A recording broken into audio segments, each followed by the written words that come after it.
Oh my, was my bank account hacked? Oh dear, what should I do? I'll just have to click here then. I hope my bank account will be okay.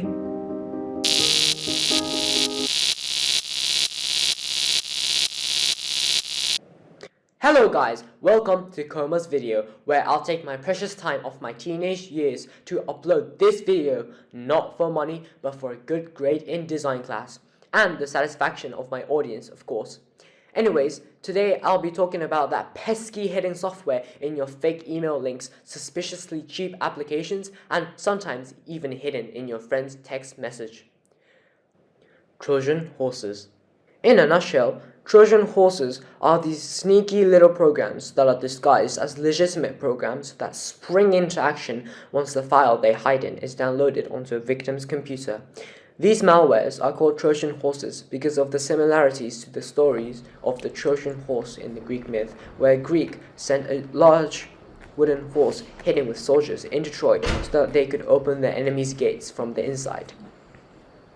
These Trojan horses are theorized to have been made as early as the 1980s, and many types of Trojan horses do different things to your computer. Let's check them out.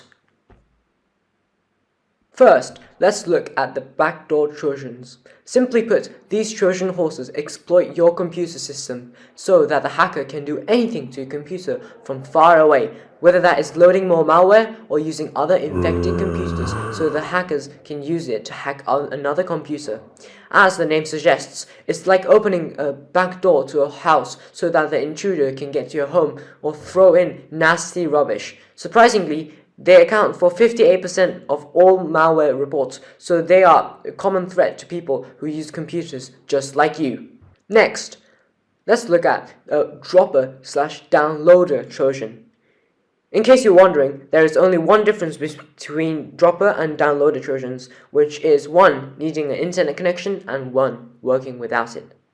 These viruses themselves aren't a threat, but they have other malware inside them which they release onto the computer. A famous downloader Trojan is Emotes malware.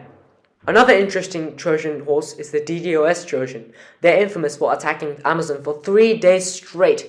DDoS stands for Distributed Denial of Service, and it's pretty complicated. The main person who controls this DDoS attack infects many other computers with this Trojan horse and makes them a part of this person's great computer army. Then, the person commands these so-called bots to access a website. The website can't handle that many people are accessing it, so it breaks. There were about 15 more types of Trojan horses I wanted to tell you about, but I'll just show their names here and move on.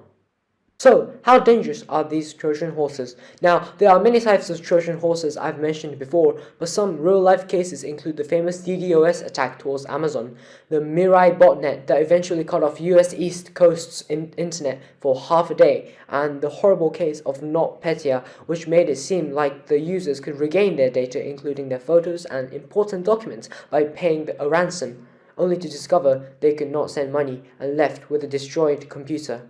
Now, these are the global scale catastrophes that are notorious for wreaking huge damage, but what could happen to your small computer? Well, typical Trojan horse infections may result in an extremely slow computer or weird activities on your computer like pop-ups, messages, slow internet, and unusable apps. In some cases, the computer's data may be destroyed, required to pay a hefty ransom, and the malware could spread using your computer. If you see any of these changes or find anything suspicious, you should first disconnect from the internet and then use an antivirus software to search and delete suspicious files that could be the Trojan horse virus to minimize the damage. Now, let's ask a professional on this agenda and see what he thinks we should do in these situations. This is the IT School System and Database Manager. Hello. Okay, now, I've researched about Trojan horse viruses, but what will a computer look like when they are infected? If you are infected, you will see irregularities in your computer. For example, something not working properly, background images turning black, and things you're not familiar with popping up on the screen. Where would these Trojan horse viruses be commonly found? For example, if you liked a dog and a website told you to click on these images for more, the code would run instantly and infect your computer. If you wanted to see more dog photos, you could just search up Google Images.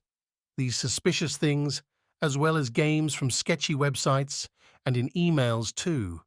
Final question. If an average person got infected with Trojan Horse viruses, can they get rid of it? Yes, of course they can.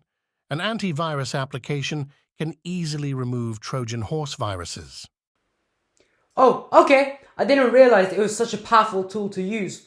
An antivirus application, so applications like Norton, McAfee, and Microsoft Defender. If they are very strong, then we don't have to worry about Trojan Horse viruses anymore. No, you will always have to keep a lookout for anything suspicious. As the manager of the IT system and database, I especially have to look out for Trojan viruses, because I'll never know if there is a new type of malware that can harm the school. Well, thank you for participating in our interview and have a great day. You too. Goodbye. Well, today we had a lot of information about Trojan Horse viruses. To conclude the most important points, we learnt that Trojan Horse viruses are programs that are disguised as legitimate programs that does many types of bad things to your computer. An infected computer will have things not working properly, unfamiliar apps popping up, and generally things your computer never did before. Antivirus applications can easily get rid of common Trojan Horse viruses, so have them in your computer.